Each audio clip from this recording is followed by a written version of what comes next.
Apalagi coba?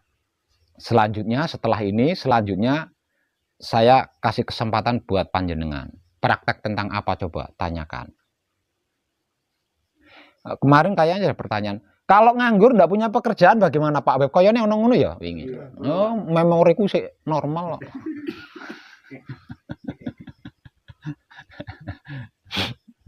Kalau nganggur nggak ada pekerjaan bagaimana ya Pak Web? Mau nganggur, nggak ada pekerjaan, mau tidak nganggur karena ada pekerjaan, tetap sama-sama ada rasanya. Jadi jangan dikira yang nganggur itu nggak punya rasa dan perasaan, itu jangan dikira. Ngenyek aman. Apa penganggur aku orang di perasaan, orang di rasa. No. Mau nganggur atau tidak, tetap sama-sama ada rasanya. Namun prinsipnya berbeda. Walaupun sama-sama ada rasanya, prinsip yang muncul berbeda. Kalau sedang tidak nganggur, bagi seorang pelaku suci menuju abadi, prinsipnya harus bisa membagi waktu. Kapan untuk sungkem, kapan untuk bermasyarakat. Itu prinsip yang akan muncul.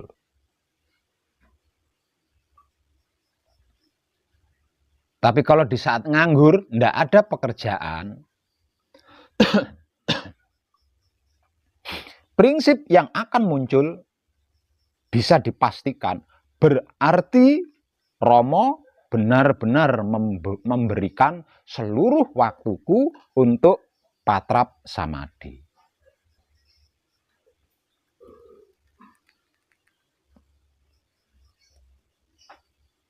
Ya, untuk melakukan patrap samadhi. Dan sesungguhnya ketika seorang putra melakukan patrap samadhi, dia sedang bekerja kepada Romo.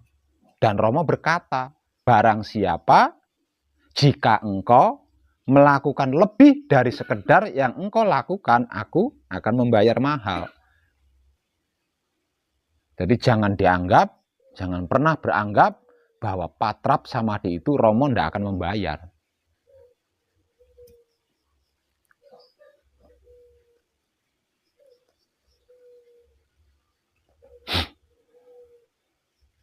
Kalau ketika nganggur, ketika tidak ada pekerjaan, kita mencari solusi keluar, mengaktifkan pikiran kita untuk keluar, ya berarti kita sudah keluar dari jalur laku suci menuju abadi. Ya siap-siaplah bermasalah.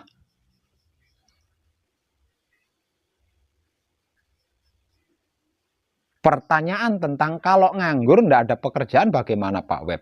Ya bergantung.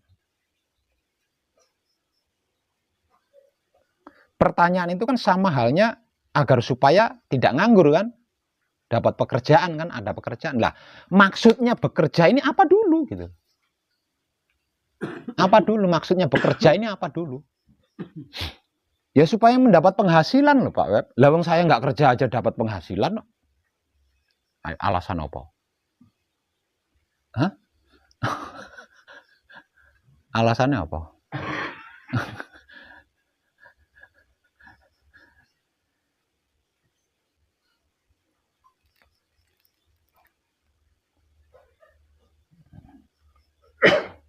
Jadi jangan dikira kita melakukan patrap samadhi tiap saat itu tidak ada penghasilannya.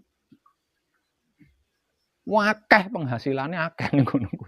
Hanya saja kita belum mau mengakui kan. Ketenangan jiwa itu kan penghasilan. Tidakkah engkau akui itu? Ketenangan pikiran. Yang tadinya duduk sila tidak bisa lama, bisa duduk sila, bisa lama. Apa itu bukan penghasilan? Kalau mau dirinci loh ya, kalau mau dihitung-hitung. Itu penghasilan. Nah, kalau penghasilan itu tidak kita akui, ya jangan mengharap penghasilan-penghasilan lain. Lawang kita sedang berspiritual. Penghasilan spiritual tidak kita akui. Bagaimana mungkin kita bisa mendapatkan penghasilan dari non-spiritual? Sementara kita sedang berspiritual.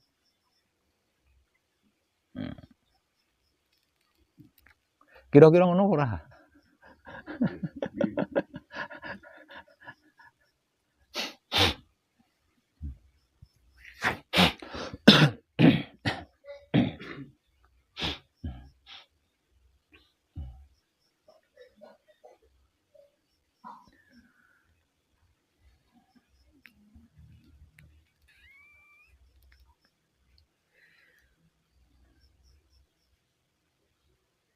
Bisa dikatakan seluruh kelakuan saya itu hanya mengalir begitu saja. Tidak ada satupun yang saya rancang. Kecuali jika sudah menjadi agenda. Seperti kerutinan saya untuk menghadiri malam Senin Pahing di Tulungagung itu kan agenda. Selain agenda, apapun kelakuan saya itu adalah berjalan begitu saja. Nggak ada yang saya rancang.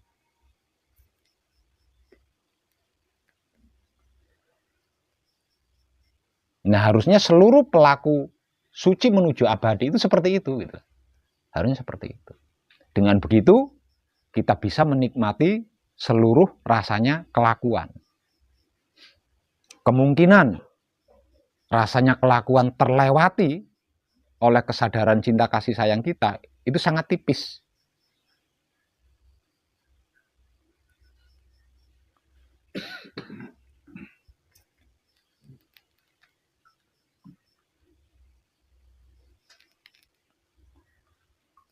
Apalagi coba? Yang bertanya kemarin itu nganggur apa? Siapa yang bertanya kemarinnya? Saya, Pak. Sampean ya? Nggih. Nganggur apa sampean? Nggih. Oh, nganggur. Tapi nggih, ini sih wonten mawon tapi dia. Iya, tapi kan jenengan nganggur toh.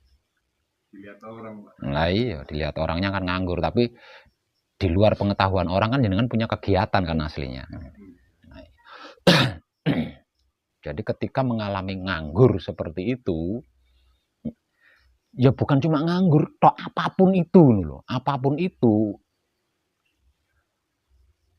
berusahalah untuk tidak keluar dari diri. Berusahalah untuk tidak keluar dari diri.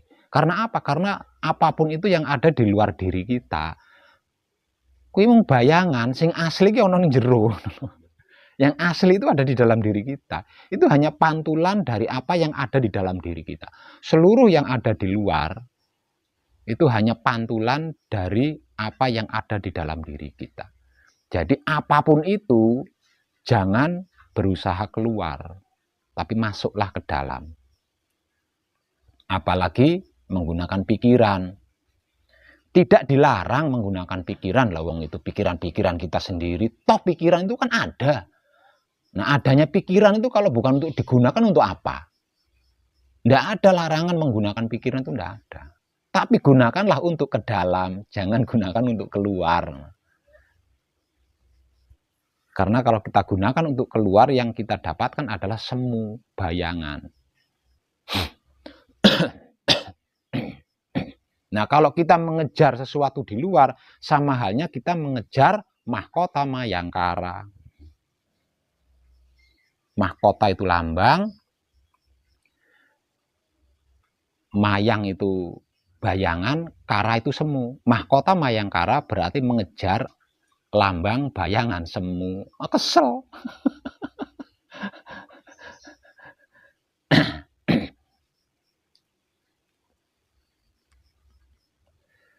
Ayo apa nih?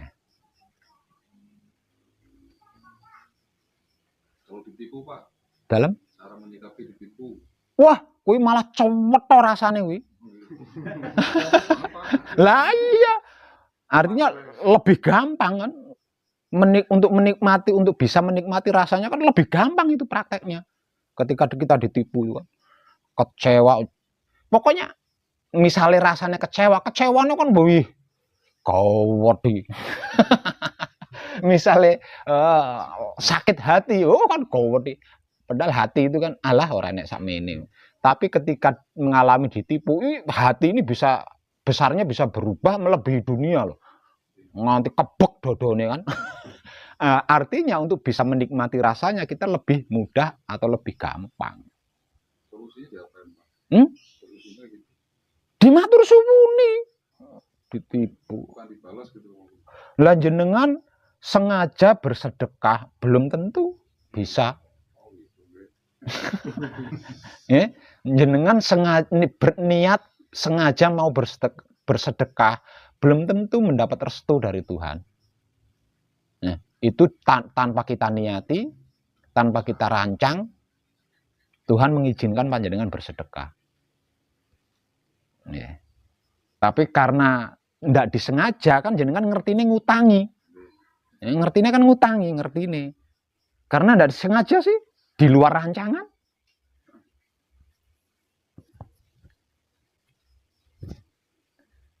Nah, ketika seseorang yang kita beri sedekah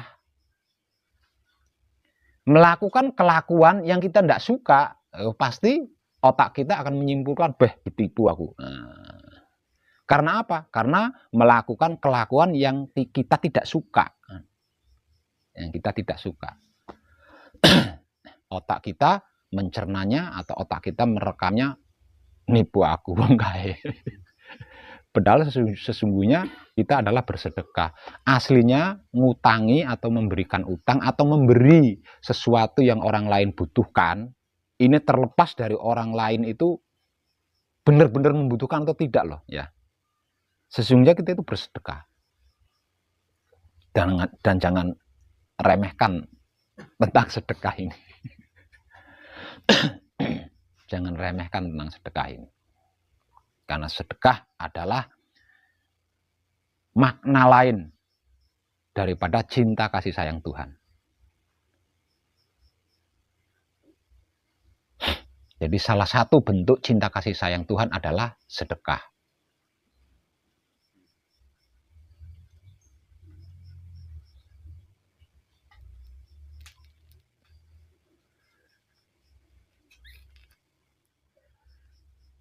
Matur nuwun. Terima kasih. Karena tidak disengaja, karena tidak diniati. Kumat maneh kan kok. Apa meneh ketemu wong jenenge padha. Matur suwun. Lah iya. Nggak akan pernah habis ya. Nggak akan pernah habis kalau panjenengan kesadarannya belum mengeklaim bahwa itu adalah salah satu bentuk sedekah panjenengan. Nggak akan habis. Dan selama tidak pernah habis, jenengan akan menderita dan orang tersebut pun akan menderita. Dua-duanya menderita itu. Ya, dua-duanya menderita.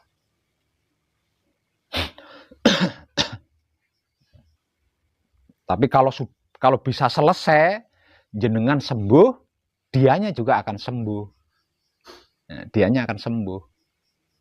Nah, karena ini adalah sedekah, Tuhan kan memperhitungkan. Gitu loh. Tuhan pasti memperhitungkan karena ini sedekah, karena ini cinta kasih sayang Tuhan. Ketika kesadaran kita mampu menyadari bahwa itu adalah bentuk sedekah saya. Sedangkan sedekah ini kan kendaraannya lilo, legowo, ya kan? Artinya ketika kesadaran kita mampu menyadari bahwa ini adalah bentuk dari sedekah saya, Tuhan akan memperhitungkan. Dengan caranya sendiri, di luar rancangan kita. Bisa jadi kita mendapat lebih dari sekedar itu. Atau orang itu dapat rezeki, ingat kita. Dan mengembalikan. Yus, pokoknya Tuhan enggak kurang akal. Enggak kurang akal. Nah, selama masih belum selesai, sudah mengutuk diri sendiri dan mengutuk seseorang yang bersangkutan. Nah, loro-lorone menderita ngono.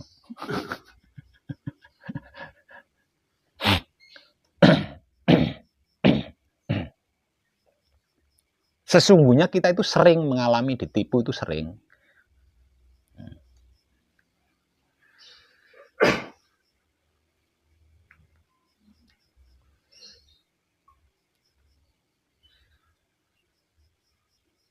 Dan sesering itu aslinya kita tidak pernah kecewa.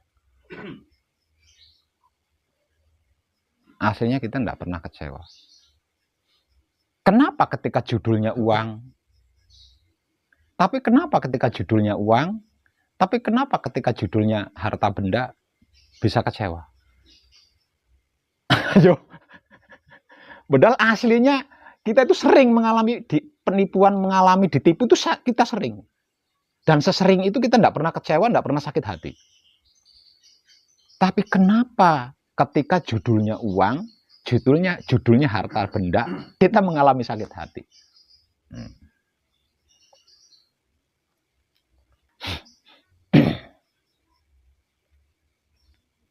Api ya, Bi.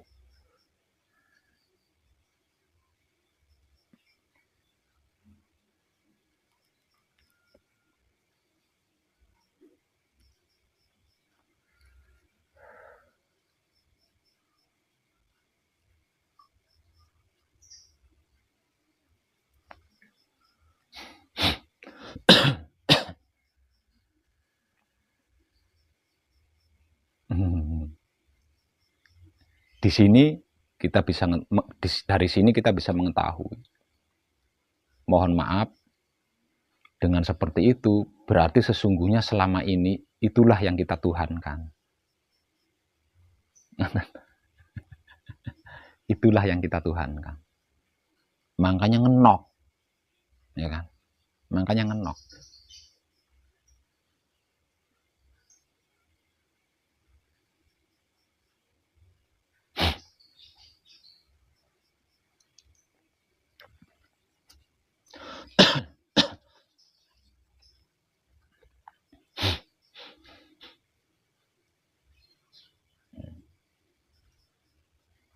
Ketika kita dibohongi oleh seseorang dan kita mengalami sakit hati, sesungguhnya seseorang yang membohongi kita, bagi kita itu sudah melebihi Tuhan. Kalau dia tidak melebihi Tuhan, bagi kita tidak mungkin kita sakit hati ketika dibohongi seseorang. Ini loh cara Tuhan yang paling unik itu di sini. Dan biasanya hal-hal seperti ini akan dialami oleh orang-orang yang kesadarannya tergugah lebih awal. Ya.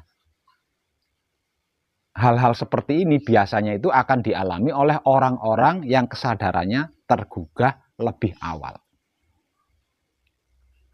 Karena apa?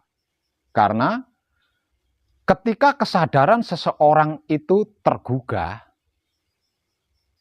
entah kapan waktunya, ujungnya kan mencari Tuhan. Ya. Ketika kesadaran seseorang ini tergugah, entah kapan waktunya, akan bertemu dengan ujung mencari Tuhan. Maka Tuhan hakikatnya adalah Maha Suci. Suci tidak bisa dicampuri dengan apapun, tidak bisa tercampuri oleh apapun. Dikarenakan mencari Tuhan, dikarenakan hendak manunggal dengan Tuhan, apapun yang tidak suci di dalam diri kita, kan Tuhan bersihkan.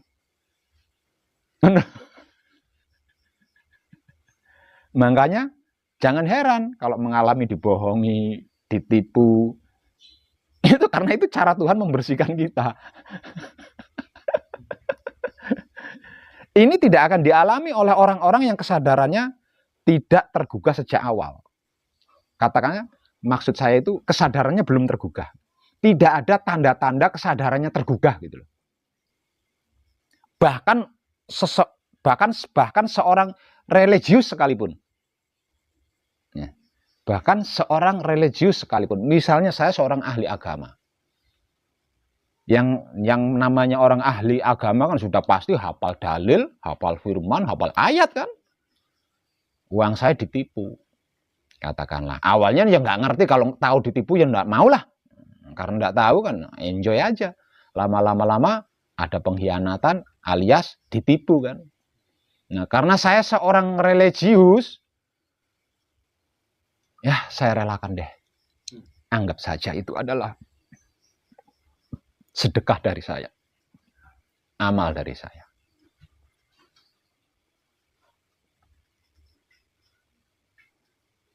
Selesai di situ kan, plong kan, walaupun sekali waktu kumat gitu, kalau ingat gitu. Tapi dia akan mengalami seperti itu, Mas. Seperti itu terus sampai kesadarannya tergugah, sampai di titik kesadarannya tergugah. Tapi bagi seseorang yang kesadarannya tergugah, mesti loro hati. Mesti loro hati. Nggak gampang, itu sedekah saya. Nggak gampang. Nggak gampang. Apalagi profilnya luar biasa kan.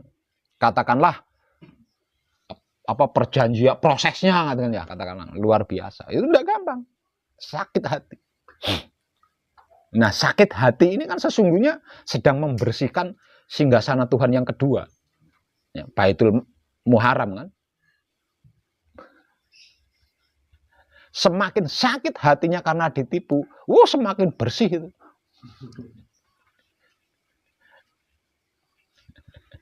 Semakin bersih.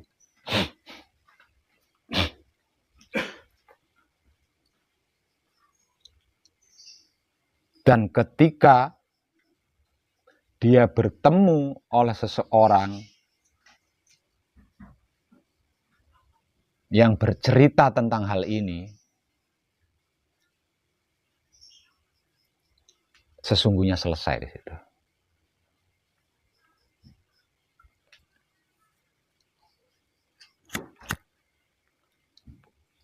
Sesungguhnya di situ sudah selesai. Tapi kalau orang yang ditemui, kok kudu golek dukun, kudu puter giling. Ya enggak, ya tambah panjang itu. Tambah panjang. Tambah panjang.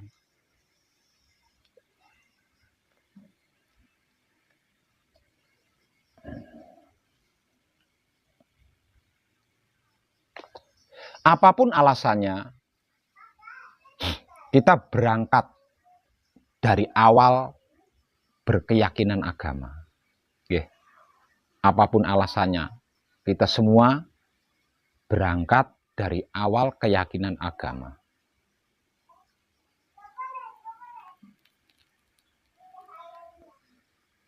Dan di setiap agama dipenuhi dengan pelajaran-pelajaran.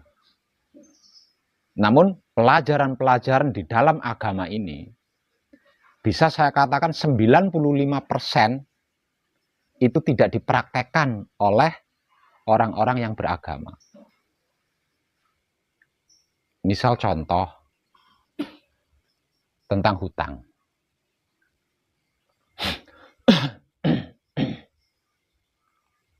Itu di dalam agama juga ada pelajarannya. Bahkan tidak sedikit dalil-dalil dan hadis terkait utang. Saya ngambil satu contoh yang paling dominan. Ketika ada seorang kaum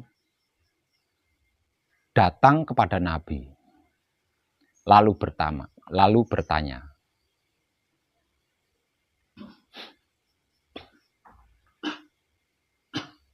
"Ya Nabi,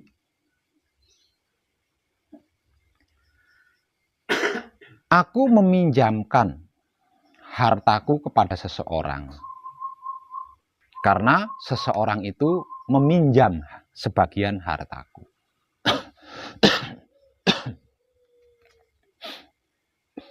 Dengan sebuah perjanjian,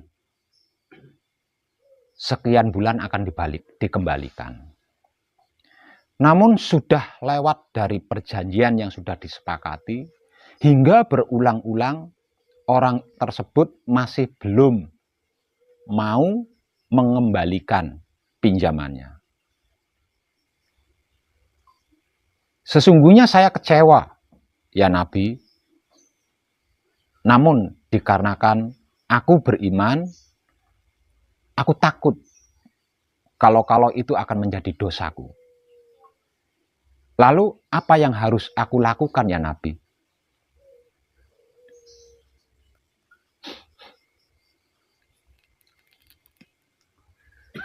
Sepertinya tidak mungkin seseorang itu tidak mau mengembalikannya. Kemungkinan orang itu belum punya untuk mengembalikannya kepadamu.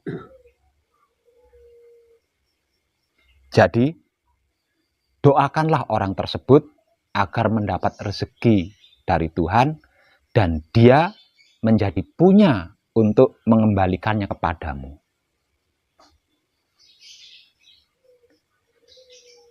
Jadi pelajaran ini teko labraken ancamen gawakne polisi orang ngono kuwi Mas. Kok ndongakne. Syarat lebokne pengadilan orang ngono kuwi. Hadisnya dalilnya ini tidak seperti itu. Disuruh mendoakan.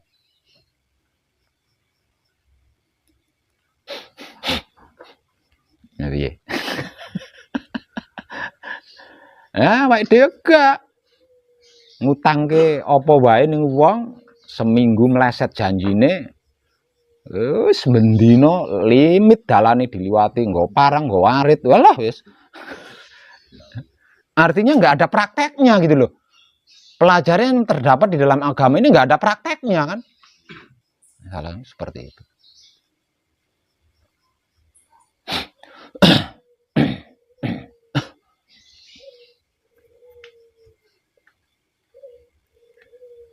Lah hadis itu tidak berhenti di situ. Tidak berhenti di situ.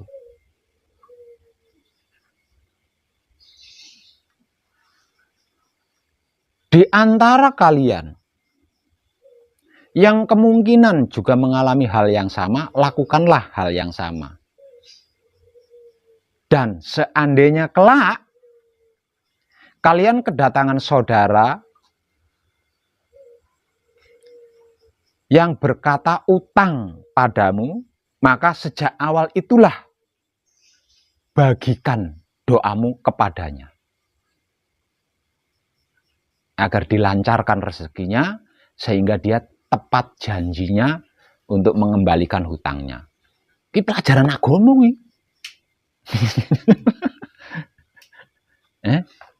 Jadi, secara religi, jika seseorang itu menghutangkan sesuatunya kepada orang lain, maka sejak itu seseorang itu harus mendoakan orang itu loh. Ini pelajaran agama loh. Seperti itu. Jadi bar ngutangke terus sembuh, ndak disuruh seperti itu agama itu. Setelah menghutangkan, sejak itu kita harus mendoakan orang yang hutang itu. Karena apa? Karena orang yang utang itu dalam kesusahan gitu loh. Makanya dia utang. Nah, agar kesusahannya segera sembuh, maka kita harus membagi doa kita kepada orang yang utang tadi. Sejak pertama kali orang itu utang dan kita memberinya hutang. Awet kuwi sampai dia bisa mengembalikan hutangnya itu, kita harus selalu membagi doa sama dia. Misal contoh, ya Allah lancarkan rezekinya si A agar dia tidak mengalami kesusahan lagi, selamatkan dia, dan salah satu contohnya seperti itu. Nah, selama ini nggak ada prakteknya ini di dalam agama ini. Seperti itu.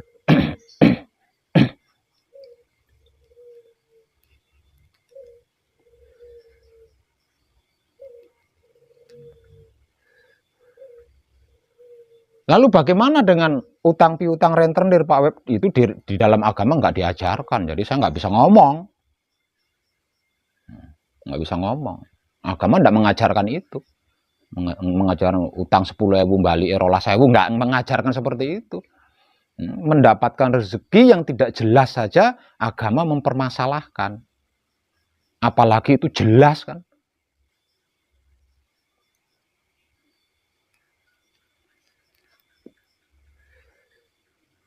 Jadi tekan ngendi-ngendi mau temanya contoh praktek iso tekan ngendi-ngendi iki piye? Sampeyan ngejak aku metu marai.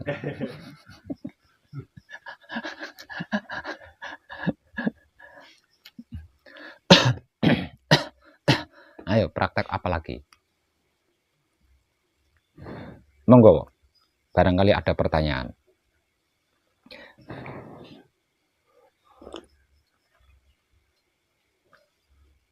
Tadi kan Bapak bilang itu Pak, yang disakiti bermasalah dengan Tuhan, bermasalah dengan tetangga. Satu lagi yang belum dijawab itu bermasalah yang disakiti orang lain yang disambat atau berapa itu gimana? Ya itu karena tidak ada urusannya dengan Tuhan, kita bisa bantu.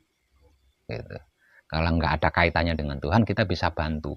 Kalau ada kaitannya dengan Tuhan, kita nggak bisa ikut campur. Itu karena dia sedang menebus kesalahan kepada Tuhan. Nah, cegat, wih kesalahannya tak tanggung ya Tuhan, oh, enak men.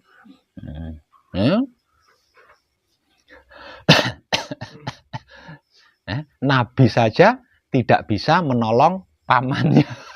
Pernah dengar nggak? Lah ya, nggak iso. Kesalahannya si A sak tebuse ya Tuhan, ora iso. Nggak bisa. Kalau berkaitan dengan Tuhan kita nggak bisa ikut campur. Tapi kalau tidak ada kaitannya dengan Tuhan, kaitannya kepada sesama makhluk hidup, kita bisa bantu.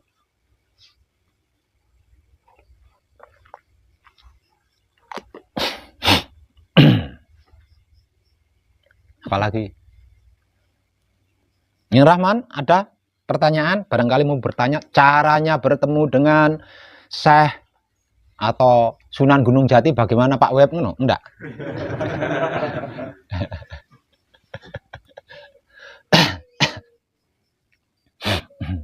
Tadi ada pertanyaan. Pertanyaan itu seperti ini. Pak Web, ketika saya berziarah ke makam waliullah, agar supaya saya bisa bertemu dengan waliullah itu, bagaimana caranya Pak Web? Apakah saya menggunakan mijil sowan atau mijil sasmito ing gaib? Apik pertanyaannya. Bagus ya. Iya. Tapi nggak sadar.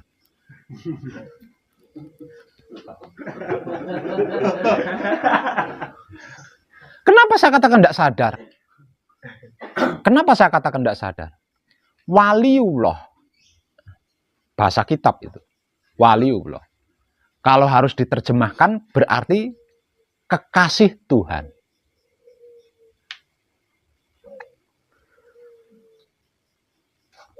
Seorang kekasih Tuhan mengalami kematian, sudah pasti dia sempurna.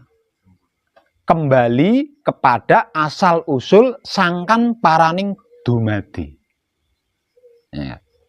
Kekasih Tuhan loh ini, ceritanya kekasih Tuhan loh. Kekasih Tuhan. Nggak mungkin, nggak sempurna itu nggak mungkin. Lalu pertanyaan tadi, berarti nggak sadar menganggap wali itu apa? Ya, berarti kan sama halnya menganggap wali itu masih gentayangan, temangsang ning wit, ya kan? Ngono. Kira-kira ngono apa, Man? Ya. Karena ndak bisa pulang, mangkring ning dhuwur wit ringin, kan bisa ditemui. Wali kok dianggap koyo ngono. Beh, melecehkan itu. Memang ada wali yang belum mencapai kesempurnaan dikarenakan tugas. Dikarenakan tugas. Seperti halnya Khidir yang diberi tugas untuk menjaga seluruh air. Artinya kan dia masih ada.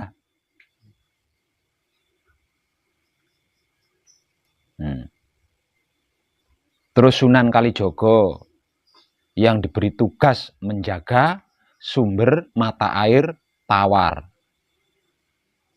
Berarti kan dia masih ada. Lah itu yang saya maksud Pak Wet, caranya supaya bertemu dengan Sunan Kalijogo. Sunan Kalijogo kuwi ngemban tugas saka Gusti Allah.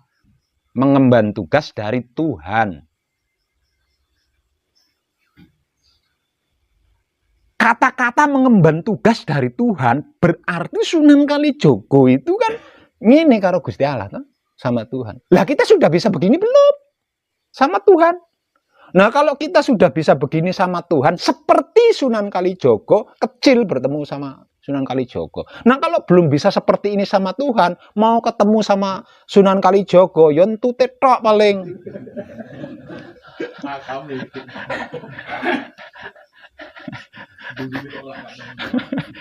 Sing ketemu ambune tok. Sribit, iki parfume Sunan Kalijogo. Gitu. Memang benar ada beberapa wali yang belum pulang ke kampung halaman dikarenakan mengemban tugas.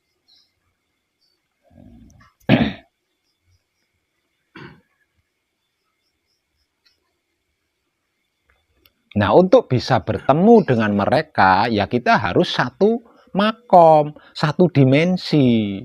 Nah, kalau dimensi kita belum sama, makom kita belum sama, ya ora iso lah.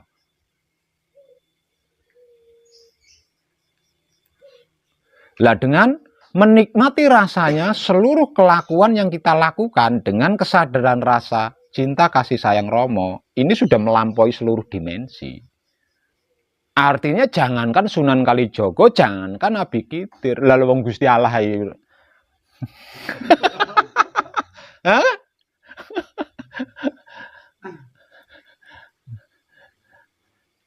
Wong Gusti Allah ae malih gak gaib kok, apa maneh Kidir, apa maneh Sunan Kalijogo. Tuhan saja sudah tidak gaib. Nah, terus pakai mijil apa? Nah, kalau saya sudah bertatap wajah dengan panjenengan, mosok arep sosowan ing ngarsane Mas apa? Lah wong sono ning ngarep kok. Kok tatap mijil sowan. Lah wis sono ning ngarep kok tatap mijil sowan piye?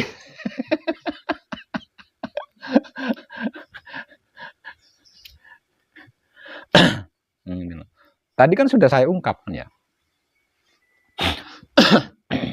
Jika kesadaran kita kontinu dan universal, artinya bisa menikmati seluruh rasa dari seluruh kelakuan yang kita lakukan. Ning ndi wae nek ana sesuatu pasti kita tahu. Gitu loh. Pasti kita tahu. Lah di sini ojo gumunan. Engko liwat ning makam, roh ada banyak makam. Isi ana penghunine, terus penghunine hancur ngono. Wah, ribut rawit.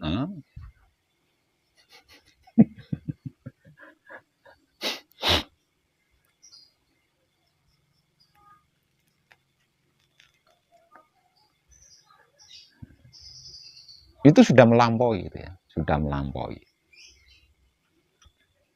Dan kita harus berusaha untuk tidak goyah. Karena apa? Karena kalau kita sampai goyah, ilmunya nggak kepegang, nggak dapet gitu loh. Hanya menyaksikan, hanya melihat saja, hanya mengetahui saja, tapi nggak ngerti, nggak paham.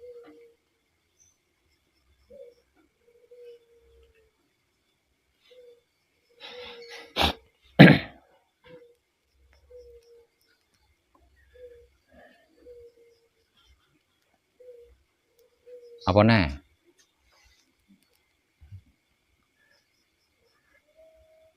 Bro ning cagak apa? Takon carane apa nih?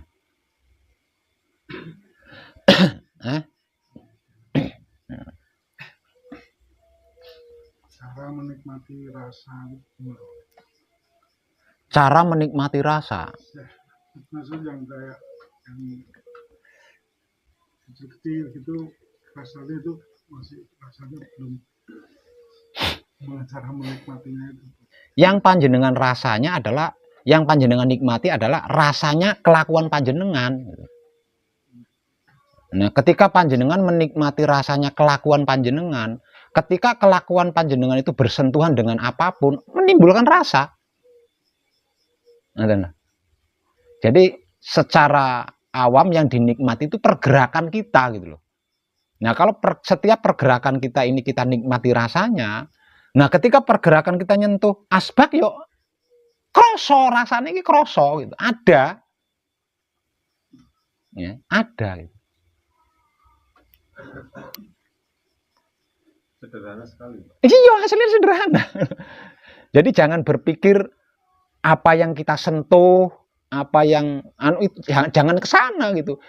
Bermula dari pergerakan kita, bermula dari kelakuan kita.